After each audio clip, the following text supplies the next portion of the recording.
బీహార్ వెళ్తే చెన్నై ప్రాంతంలో ఒక ఆయన ఎలక్ట్రికల్ ఇంజనీర్ చదివాడు, అగస్టిన్ జబరాజ్. బాబు నువ్వు అక్కడికి వెళ్ళిపోవాలంటే దేవుడి దర్శనంలో వెళ్ళిపోయాడు బీహార్కి. 5 రూపాయలు ఇస్తే గొంతు కోసేస్తారు వాళ్ళు, 2 రూపాయలు ఇస్తే కోరిన అమ్మాయిని పడుకోబెట్టి వ్యభిచారం చేపిస్తారు. అలాంటి ప్రాంతం అది. ఇప్పటికీ 50 రూపాయలు ఇస్తే గొంతుకు చంపేస్తారు బీహార్ వాళ్ళు.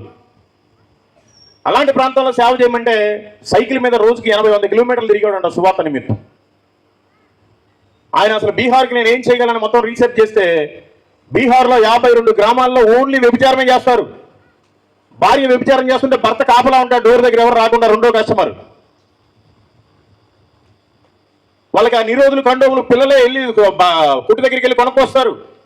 తల్లి వ్యభిచారం చేసినంతసేపు ఆ మంచం కిందనే పడుకోవాలి పిల్లలు కూడా, ఎందుకంటే వాళ్ళకి చిన్న చిన్న గదులు. అలాంటి దౌర్భాగ్యమైన పరిస్థితి.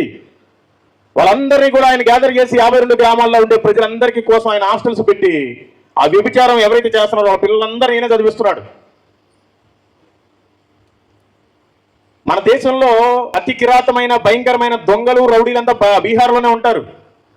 కానీ ఎక్కువ మంది ఐఏఎస్లు ఐపీఎస్లు కూడా ఆ రాష్ట్రంలోనే ఉంటారు. మన రాష్ట్రంలో కూడా ఉన్నారు 2-3.